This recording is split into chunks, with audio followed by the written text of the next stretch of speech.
আজকে আপনাদেরকে নিয়ে যাব বাংলাদেশের একমাত্র মানসিক হসপিটাল পাবনায়। তো আমরা সবাই জানি যে বাংলাদেশের মানসিক হসপিটাল যেটা আছে শুধু একটা মাত্র হসপিটাল, এটা পাবনায় অবস্থিত। আমরা আসলে আপনাদেরকে সেই জায়গাটা ঘুরিয়ে দেখানোর চেষ্টা করব। তো আমি আসলে কুইক সার্ভিসে গিয়েছিলাম। কুইক সার্ভিস গাবতলী থেকে সেরে যায়। আর কুইক সার্ভিসের বৈশিষ্ট্য হলো এটা স্পিড বোটে পার হতে হয়, এপার থেকে এক গাড়ি এবং ওপার থেকে আরেকটা গাড়ি। তো আমি খুব ভোরেই সাধারণত বাইরে কোথাও গেলে চেষ্টা করি বের হওয়ার। প্রতিদিনের মতোই অফিসের কাজে আমি খুব ভোরে বের হয়ে গিয়েছিলাম। ভোরবেলা সাধারণত রাস্তাগুলো এরকম ফাঁকাই থাকে। আপনি অনেক সময় যদি রাত্রেবেলা যান আর ভোরবেলা যান তাহলে মনে হবে কি যে আপনি আরেকটা শহরে আসছেন, কারণ রাতের বেলার দৃশ্য এবং বিকেলের দৃশ্য আর সকালের দৃশ্য সম্পূর্ণ আলাদা থাকে। সকালবেলা আসলে পুরো রাস্তাটাই ফাঁকা থাকে, তখন আসলে মনে হয় যে ঢাকা শহরটা এত বড় রাস্তা, কিন্তু এইটা কিন্তু রাত্রেবেলা বা বিকেলবেলা কিন্তু এটা মনে হয় না। তো আমার ছুটে চলা এই কুইক সার্ভিস কাউন্টারের উদ্দেশ্যে। তো একমাত্র পাবনায় কুইক সার্ভিস শুধু শ্যামলী পরিবহনের কুইক সার্ভিসই যায়, এছাড়া বাদবাকি অন্য কোনো গাড়ি আসলে কুইক সার্ভিস যে যায় না। আর অন্যভাবে আপনি চাইলে ভেঙে ভেঙে যেতে পারেন। এখানে আপনি চাইলে কাজিরহাটের যে ফেরিঘাট আছে, অর্থাৎ কাজিরহাট গিয়ে ওখান থেকে অন্য গাড়িতে যেতে পারবেন, অর্থাৎ পদ্মাঘাট গিয়ে ওপারে গিয়ে কাজিরহাট থেকে আপনি পাবনায় যেতে পারবেন। তবে শ্যামলী পরিবহন একমাত্র যে যারা সরাসরি তারা স্পিড বোট তাদের সার্ভিস তাদের নিজেদের দায়িত্বে নিয়ে যায়। তো ভাড়া রেখেছিল 700 টাকা করে। তো আমার কাছে ভাড়াটা একটু বেশি মনে হয়েছে, কিন্তু স্পিড বোটের ভাড়া যেহেতু অনেক বেশি সেই হিসেবে আবার ঠিক আছে।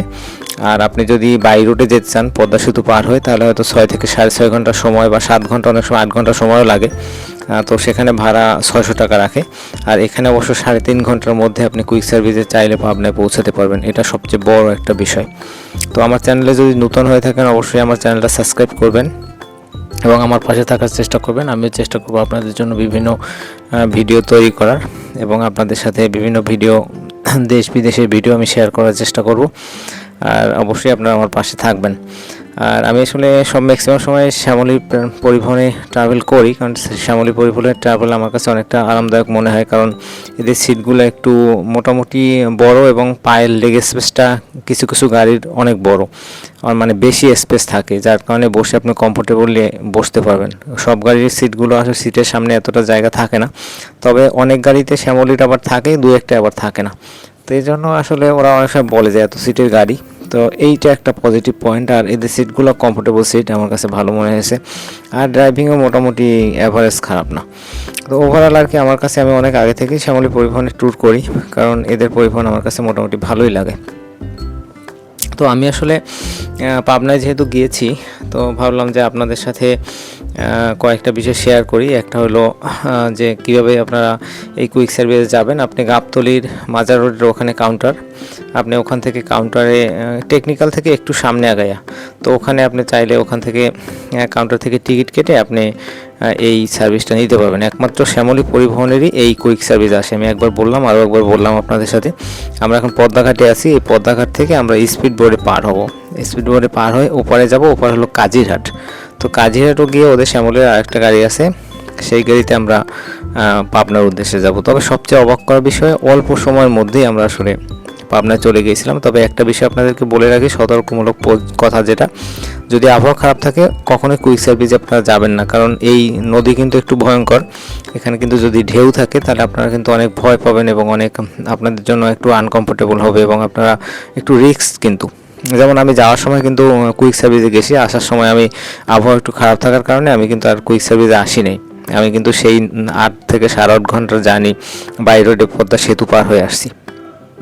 তো আমার কাছে মনে হয় সবসময় যে আমরা যখন বাইরে ট্যুর করি, বাইরে কোথাও যাই, তখন অবশ্যই সেই কমফোর্ট জোনটা, অর্থাৎ আপনাকে অবশ্যই আপনার সেই জোনটাকেই বেছে নিতে হবে যে জোনটা আপনার জন্য কমফোর্টেবল হয়, অর্থাৎ আপনার জন্য বিপজ্জনক কম হয়, আপনার জন্য রিস্কই কম হয়। কারণ আমাদের কিন্তু জীবন একটাই, আর আমাদের জন্য পরিবারের অনেক লোক আমাদের অপেক্ষায় থাকে, যার কারণে কিন্তু আমাদের এই রিস্ক ট্যুর বা ডেঞ্জার ট্যুরগুলো আসলে করা যাবে না। এটা আসলে আমি সবসময় ম্যাক্সিমাম ভিডিওতেই বলি, এটা একটা বিষয়। তো আরও একটা বিষয় আপনাদেরকে সবসময় সবাইকেই বলি যে নিজের হ্যাপিনেসকে গুরুত্ব দেবেন, নিজে ভালো থাকার জন্য সর্বোচ্চ গুরুত্ব দেবেন, কারণ আপনার হ্যাপিনেস কিন্তু আপনার জীবনের অনেক ভ্যালু অ্যাড করবে। আরও একটা বিষয় আপনাদেরকে বলি, আমরা আসলে সবাই কিন্তু আমাদের পরিবারের জন্য কাজ করি, বা আমার কাছের মানুষের জন্য কাজ করি, বা আমার একান্ত কাছের মানুষগুলোর জন্য আমরা কাজ করি, বা যার জন্যই আপনি কাজ করেন। দেখবেন আপনি যার জন্য পরিশ্রম করছেন বা যার জন্য কষ্ট করতেছেন, সে আসলে আপনার লাইফে আসলে কতটুকু ভ্যালু অ্যাড করে। যদি দেখেন যে আপনার লাইফে আসলে ভ্যালু অ্যাড করে না, তাহলে আপনি তাকে বোঝানোর চেষ্টা করবেন যে আপনার সুবিধা অসুবিধা, ছোটো ছোটো প্রয়োজনগুলো যেন সে বুঝতে পারে। যদি তারপর আপনি বোঝাতে ব্যর্থ হন, তাহলে অবশ্যই আপনি সেখান থেকে স্কিপ করবেন। কারণ হলো, আপনি যাদের জন্য অক্লান্ত পরিশ্রম করবেন, সবসময়ের জন্য যাদের জন্য সময় দিবেন, তারা যদি আপনাকে না বুঝতে চায়, বা আপনাকে যদি তারা সময় না দেয়, বা আপনার ছোট ছোট কাজগুলো বা ছোট ছোট সুবিধা অসুবিধাগুলো যদি তারা না দেখতে চায়, তাহলে তো তাদের আসলে ক্যারি করার কোনো কিছু নেই। এটা আমার কাছে মনে হয়। কারণ হলো, আপনি যাদের জন্য কাজ করবেন, পরিশ্রম করবেন, তাদেরও কিছু কর্তব্য আপনার জন্য থাকবে। কিন্তু আমরা অনেক সময় শুধু কুলুর বলদের মতোই কাজ করে যাই, কিন্তু আমরা আসলে বিনিময় কিছুই পাই না। কিন্তু আমি যেটা মনে করি, এখন আসলে পৃথিবীটা এমনই যে গিভ অ্যান্ড টেকের একটা বিষয়। আপনি যার জন্য যতটুকু করবেন, আপনি অন্তত ততটুকু না হোক তার 50% তার কাছে আপনি আশা করতেই পারেন। তো এটা কিন্তু আমি মনে করি ব্যক্তিগতভাবে। কারণ হলো, আপনি শুধু একচেটিয়া করেই যাবেন, বিনিময়ে আপনি কিছুই পাবেন না, সেটা তো আসলে হয় না। এভাবে তো আসলে জীবন চলে না। আর একটা বিষয় হয় কি, ভালোবাসার চেয়ে কিন্তু দায়িত্ব কর্তব্যের গুরুত্ব বেশি। কারণ ভালোবাসার পাশাপাশি আপনি একজনকে ভালোবাসেন, আমি মানলাম, কিন্তু তার প্রতি আপনি যদি দায়িত্ব কর্তব্য পালন না করেন, তাহলে কিন্তু আপনার ভালোবাসাটা একটা সময় থাকবে না। তাই ভালোবাসার পাশাপাশি অবশ্যই আপনাকে তার জন্য কিছু দায়িত্ব কর্তব্য তার এমন যেন হয় যে তার লাইফে আপনি যেন কিছুটা হলেও ভ্যালু অ্যাড করতে পারেন। অর্থাৎ, বা আপনি যার জন্য করবেন, সে যেন আপনার লাইফে কিছুটা হলেও ভ্যালু অ্যাড করতে পারে। এইটা যদি আপনি না করতে পারেন, তাহলে কিন্তু আপনার আসলে জীবন আসলে বৃথাই রয়ে যাবে আমার কাছে মনে হয়। কারণ হলো, আমরা সবাই কিন্তু কেউ কারো আমার জন্য কিন্তু আমি যতটুকু করি, তার চেয়ে কিন্তু অন্য মানুষ যারা, তাদের জন্য আমরা অনেক বেশি কাজ করি। এটা কিন্তু আপনি দেখেন, আপনারা হয়তো নিজেরা হয়তো ফিল করেছেন যে আপনি যতটুকু কাজ করেন, বা আপনি নিজের জন্য যতটুকু করেন, তার চেয়েও বেশি কাজ করেন আপনার কাছের মানুষ, বা আপনার পরিবার, বা আপনার আশপাশের লোক। অতএব তারাও যেন আপনার লাইফে কিছুটা হলেও ভ্যালু অ্যাড করতে পারে।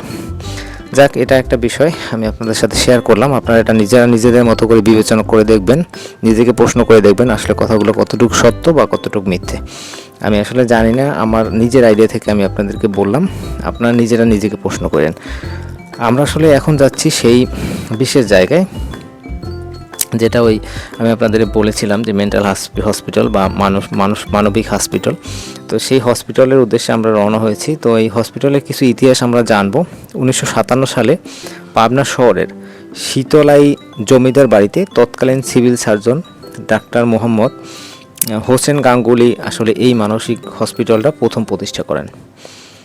তিনি আসলে এই হসপিটালটার প্রথম সূত্রপাত তার হাত দিয়েই শুরু হয়। আমি আবারও বলছি, 1957 সালে। তো এরপর এটা আসলে 5 কিলোমিটার দূরে, অর্থাৎ আপনার পাবনা শহর থেকে 5 কিলোমিটার দূরে হেমায়তপুর গ্রামে 111.25 একর জমির উপরে এই হসপিটালটা পরে স্থানান্তর করা হয়। এবং এর কার্যক্রম কিন্তু প্রথমে শুরু হয়েছিল মাত্র 60টি আপনার বেড নিয়ে, অর্থাৎ একটা হসপিটালে 60টা বেড নিয়ে আসলে এই হসপিটালটা চালু করা হয়। বর্তমানে এই হসপিটাল কিন্তু 500 শয্যা বিশিষ্ট একটা হসপিটাল। তো এরপর এই হসপিটালটা 1966 সালে এর সংখ্যা করা হয়েছিল 150, অর্থাৎ 150। এরপরে আবার এটা 200-তে উন্নীত করা হয়, এবং এর পরবর্তীতে 1996 সালে এটি আসলে লাস্ট দফায় 500 শয্যা বিশিষ্ট করা হয়। অর্থাৎ 1996 পরে আর এটা আসলে বাড়ানো হয়নি। ওই সময় যে 500 শয্যা বিশিষ্ট এই হসপিটালটা করা হয়েছিল, সেই 500 শয্যা বিশিষ্টই এই হসপিটালটা রয়েছে। তো আমরা আসলে সেই বিশেষ কাঙ্ক্ষিত জায়গায় কিন্তু চলে এসেছি। আপনারা এরকম যখন গেট থেকে ঢুকবেন, তখন এরকম একটা লম্বা একটা রাস্তা দেখবেন। এই রাস্তা থেকেই আপনাকে একদম রাস্তার শেষ প্রান্তে আপনাকে যেতে হবে সেই কাঙ্ক্ষিত হসপিটালটা দেখার জন্য। আমরা চেষ্টা করব আপনাদেরকে সুন্দর করে হসপিটালটা দেখানোর। তবে হসপিটালের বাহিরের পরিবেশ অনেক সুন্দর এবং অনেক বড় এরিয়া নিয়ে একটা হসপিটাল। তো আমার কাছে এটা আসলে একদিক থেকে খুব একটা শান্তিপ্রিয় জায়গার মতো মনে হয়েছে। তবে এরকম একটা হসপিটাল আসলে এরকমই হওয়া উচিত। এখানে কিছু অনেক পুরানো, এই বাড়িটা হয়তো 100-150 বছরের বয়স, আমি সেটাও আপনাদের দেখানোর চেষ্টা করেছি। তো এখানে আসলে হসপিটালে স্টাফরা আগে থাকতো আর কি। আমি যে রিক্সার সাথে ছিলাম, ওনাকে জিজ্ঞেস করছিলাম, উনি বলেছিল যে এখানে আসলে এই যে হসপিটালের যে স্টাফ ছিল, ওনারাই আসলে আগে ছিল। তো এখন এই নতুন হসপিটাল, নতুন বিল্ডিং হয়েছে, নতুন আপনার থাকার জায়গা তৈরি করেছে। এখন আসলে এটা পরিত্যক্ত হিসেবেই পড়ে থাকে। তো তারা সবাই নতুন বিল্ডিংয়ে থাকে। তো আমরা আসলে সেই বিশেষ হসপিটালের দিকেই আসলে সামনের দিকে এগিয়ে যাচ্ছি। তো আমরা আসলে দেখব টোটালটা। আসলে আরও একটা বিষয় আপনাদেরকে বলে রাখি, এখানে কিছু কিছু খুবই হার্ড নিয়ম রয়েছে। যেমন এখানে কিন্তু সরাসরি আসলে ওরকম ভিডিও করা বা ছবি তোলা এগুলো আসলে একদম ফুললি অ্যালাউ নেই। আর ভিতরে ঢোকার আসলে ওরকম কোনো দর্শনার্থীরই পারমিশন থাকে না, তাই আমি খুব ভিতরে ঢুকিনি বা ভিতরে আমি যাইনি, কারণ আমি কখনোই নিয়মের বাইরে যেতে পছন্দ করি না। আমি সবসময় একটা নির্দিষ্ট নিয়মের মধ্যে থাকতে পছন্দ করি। যেহেতু তাদের ভিতরে ভিডিও করা বা ভিতরে যাওয়া নিষেধ, সেই হিসেবে আমি কিন্তু ভিতরে ওরকম যাওয়ার চেষ্টাও করিনি, আর ভিতরে কিন্তু খুব একটা যাইনি। আমি চেষ্টা করেছি বাইরে থেকে আপনাদেরকে এই হসপিটালটা ঘুরিয়ে ঘুরিয়ে দেখানোর, বা এই হসপিটালের যে আপনার কাঠামোটা কীরকম বা এর আশপাশটা কীরকম, এটা কিন্তু আমি আপনাদের সর্বোচ্চ দেখানোর চেষ্টা করেছি। এবং সামনে আর একটা বহির্বিভাগ রয়েছে, সেই বহির্বিভাগটাও আমি চেষ্টা করেছি অল্প করে ভিডিও তুলে ধরার।